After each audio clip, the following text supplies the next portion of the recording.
del que hablaba. Saben ustedes que también se encuentra presente un estrecho colaborador del Papa Francisco aquí con nosotros, es el Monseñor Marcelo Sánchez Sorondo, titular, como decíamos, de la Pontificia Academia de Ciencias del Vaticano. Es el turno de su disertación. La máxima atención se la prestamos a él. Muy amable, muchas gracias.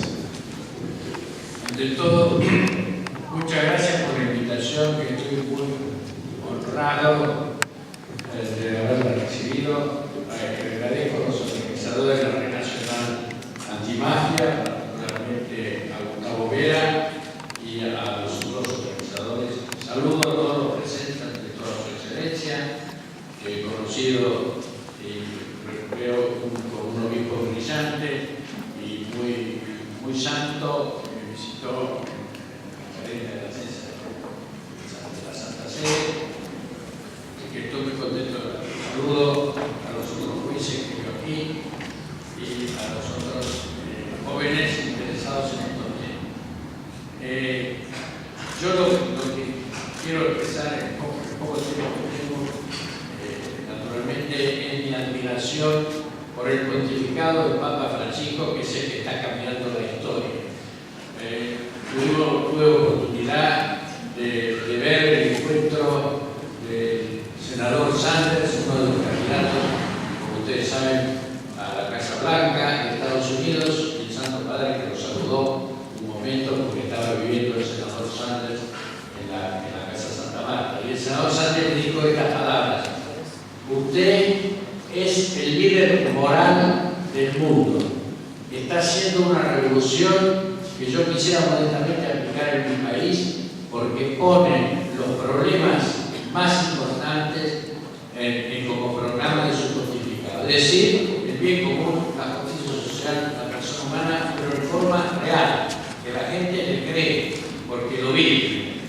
Y por eso le agradezco que me salude en este momento, y no siendo yo católico ni cristiano ni judío, le aseguro que rezo por usted.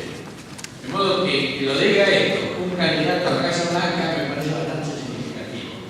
No es necesario para entender lo que yo diga candidato, pero quiero decir, lo reconoce hasta los candidatos de la Casa. No todos, pero por lo menos y quiero decir eso, realmente, estando cerca del Papa, encontramos esa revolución que está haciendo. ¿En qué consiste esa revolución? Simplemente en volver a lo que es el Evangelio en su radicalidad, en volver al sermón de la montaña de Jesucristo, que es su programa. Como dice Tomás de Aquino, así como Moisés explicaba la alianza, Jesucristo explicó las bienaventuranzas, y ese era su proyecto. Y el Papa Francisco, cuando nos encontramos con él en Río de Janeiro, los argentinos que estamos, dijo: lo que yo quiero hacer es muy simple, la bienaventuranza del Evangelio, beatos, felices los pobres de espíritu, porque ellos poseerán la tierra; felices los que tienen un corazón puro, porque verán a Dios; felices los que sufren y tienen hambre y sed de justicia, porque serán saciados; felices los que son misericordiosos y compasivos; felices los que sufren por la justicia. Todos ellos, en definitiva, ¿qué cosa? Tendrán la tierra, dice el Señor. Tendrán la tierra. O sea, no son los ricos los que poseen la tierra, sino realmente los pobres de Cristo. Ellos, además, serán hijos de Dios, pero sobre todo verán a Dios. ¿Cuál más alta compensación se puede pedir? Y el Papa agregó: ese es mi programa. Y además, Mateo 25, que es el juicio final, la representación del juicio final, que dice: venid bendito de mi Padre a participar del reino. Y los que son benditos le dicen al Señor: ¿pero por qué? Porque nunca te he movido. Sí, lo que le has hecho al más pequeño de mis hermanos, al que más necesitado de mis hermanos, me lo habéis hecho a mí, sin conocer lo que le habían hecho. Por eso el programa del pontificado va a la raíz. Y apenas le hicieron Papa, nos recibió a la Academia de Ciencias Sociales, y la academia le pidió, bueno, si quiere, como le decimos además a todos los papas, si quiere que hagamos algo especial, inmediatamente el Papa, en el sobre donde le habíamos mandado la carta, algunos periodistas ingleses dicen, pero no tiene otra forma de comunicar en el Vaticano que en el sobre. Escribió, bueno, digo, en los primeros días se lo el Papa no tenía otra carta. Escribió en el sobre, Marcelo, quiero que la academia se ocupe de las nuevas formas de esclavitud, del trabajo forzado y, si cabe, de la venta de órganos. Desde entonces nos hemos ocupado, hemos invitado a Alameda, presidente, en el primer encuentro que hicimos en el 2014, y allí fue un éxito enorme, porque por primera vez en el Vaticano se hablaba de estos temas. Vinieron 100 representantes de distintas asociaciones, y allí se decidió un programa que estamos tratando de hacer. La primera cosa importante, naturalmente, y esto está relacionado con la encíclica, y ahora voy a la encíclica, la primera cosa importante es haber convocado a todos los líderes religiosos del mundo más importantes. Vinieron el más importante, chiita y sunita, es decir, las dos corrientes musulmanas, vinieron los representantes más importantes judíos, vinieron los representantes cristianos, particularmente vino el Welby, o sea, el arzobispo de Canterbury, vinieron algunos luteranos y, naturalmente, estaba también representante de las antiguas religiones de la India. Y allí vino Ama, algunos de ustedes conocen, en la izquierda tienen colegios, tienen universidades, tienen hospitales, hacen obra social, como hace la Iglesia Católica. Antes ellos se dedicaban más a la oración, ahora también hacen obra social, que es muy importante. Esta mujer ha convencido a los americanos y indios de la India a trabajar en la India para hacer el bien. Y tienen un hospital que es uno de los mejores hospitales del mundo, bueno, y una universidad también muy importante en el campo de la ciencia. Quiero decir, estos líderes religiosos nos hemos dado cuenta, sobre la base del diálogo, que viene ya haciendo la Iglesia después del concilio, que no es cuestión solo de dialogar, ni discutir sobre temas religiosos, ni rezar en el mismo altar, porque será difícil, pero sí es cuestión de actuar juntos para defender la dignidad del ser humano, la dignidad de cada uno y cada una de las personas que viven en esta tierra. Y sobre todo contra las formas extremas de la indiferencia global, que dice el Papa, que son, como sabemos, las nuevas formas de esclavitud. Piensen ustedes que hoy hay más esclavos que nunca en el mundo. Nunca ha habido tantos esclavos como hoy. Estamos hablando de 40 millones de personas, por lo menos, y esta es la punta del aire, que no lo sabemos bien, que viven del trabajo forzado, que viven de la prostitución, y prostitución a secas.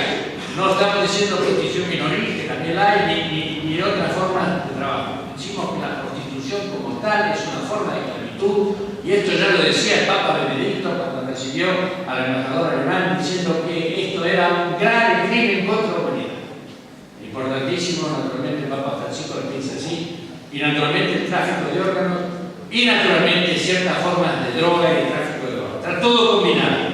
Finalmente son más o menos los mismos los que manejan todo esto en el mundo, y nosotros hemos juntado a estos jefes religiosos que están con nosotros en esto y quieren hacerlo también. He estado también en Delhi con los representantes más importantes de la religión hindú, y he estado recién ahora también en Dubái con representantes religiosos también musulmanes que están en lo mismo. Quieren, siguiendo el ejemplo del Papa Francisco, trabajar juntos para liberar al hombre y que pueda vivir según su dignidad y buscando el bien común.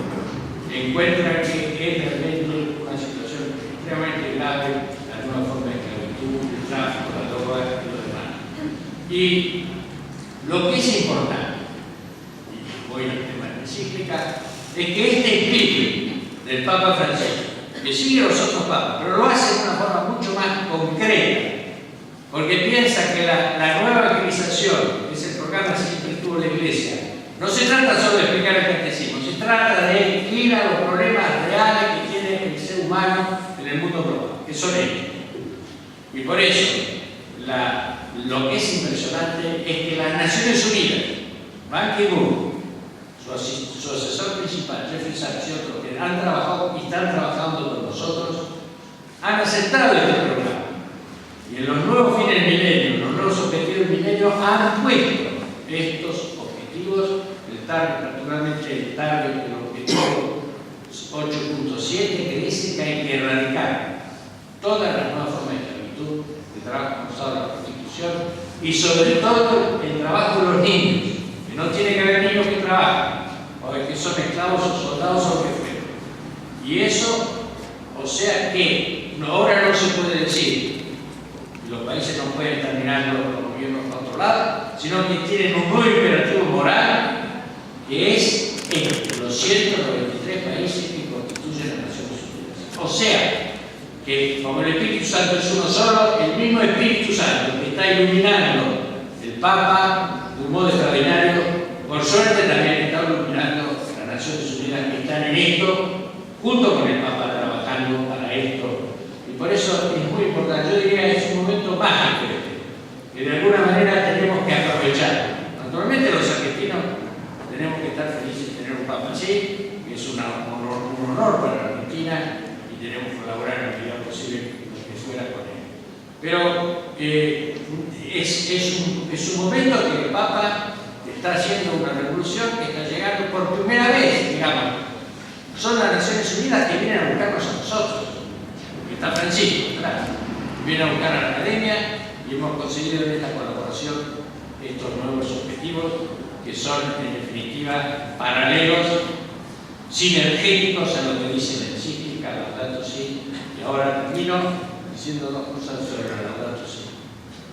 La encíclica es un documento extraordinario, principalmente valorado por los gobiernos del mundo, por la gente inspirada en el mundo, por la opinión pública mejor inspirada, por los pueblos mejores que mejor se mueven, no siempre por los líderes religiosos, digamos, más bien, digamos la verdad, de las conferencias episcopales. Tendría que seguir más el documento. Cuando el Papa lo presenta oficialmente, había pocos representantes de la curia. Pero por eso es muy importante que nos demos cuenta que es un documento que realmente cambia las cosas. Porque dice fundamentalmente dos cosas.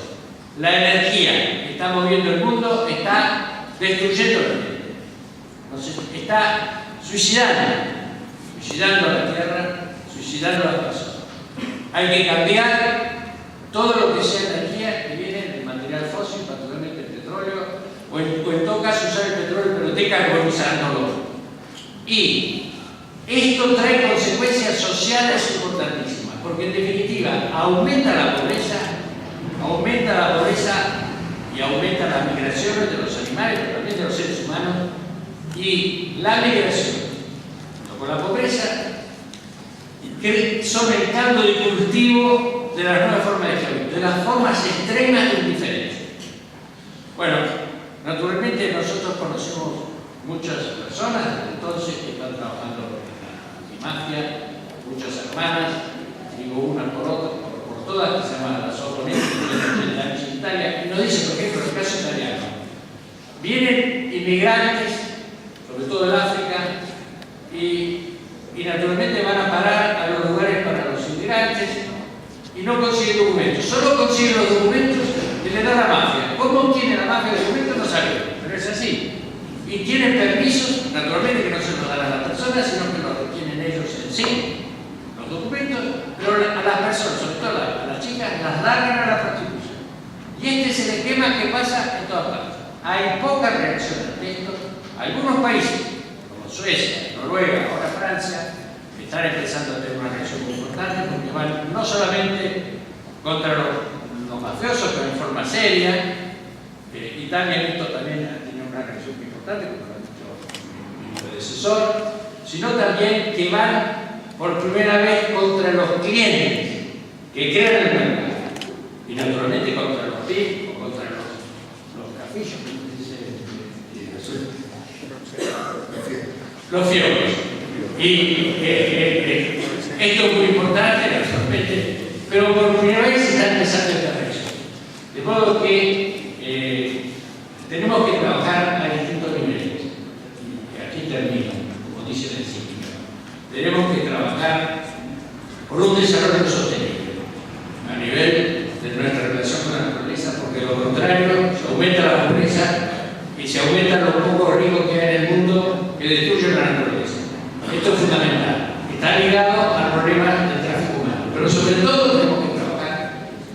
destruir las mafias. Sea mafia, como ha dicho mi predecesor, que son instituciones que no tienen ninguno, instituciones, como decía Juan Pablo II, estructuras de pecado, que no tienen ningún reconocimiento de bien, sea la mafia de las multinacionales que pretenden, de alguna manera, hacer el bien, o de las instituciones que están hechas para hacer el bien y que no lo hacen, y que se convierten en instrumentos de la mafia, como lo ha denunciado Gustavo Pera en nuestro Congreso, explicando que hay tres tipos de países: hay países que toleran, hay países que van en contra, pero hay países que están dominados por la mafia. Bueno, yo creo que esto es una descripción muy exacta de lo que está pasando. De modo que, en definitiva, quiero terminar diciendo: sigamos al Papa Francisco, admirémoslo, porque pone el Evangelio en su radicalidad, las bienaventuranzas, los manes en todos mis hermanos. Esto es más importante que la regla de oro, y lo entienden así los mismos religiosos. La regla de oro no le hace al otro lo que no tiene que hacer a vos, es muy abstracta. Las bienaventuranzas tocan el sufrimiento del ser humano, que es la realidad existencial más concreta, y en definitiva hace lo que hizo Cristo. En sus años de vida pública estaba siempre con los enfermos, siempre con los necesitados, sea físicos, sea morales, para explicar el reino de los cielos y sanar física y espiritualmente a la gente, y eso es lo que tenemos que hacer hoy en este mundo global, en una forma radical. Tenemos que seguir al Papa Francisco, tenemos que seguir sus enseñanzas, su guía, esta encíclica, que realmente es un documento. Yo acabo de venir de la Universidad de Notre Dame Americana, que ha creado un nuevo instituto que se llama Global Affairs, y ha puesto por guía la Laudato Si y la opción preferencial por los pobres en este momento. Creo que esta es la línea que tenemos que seguir realmente para seguir a Cristo y a su vicario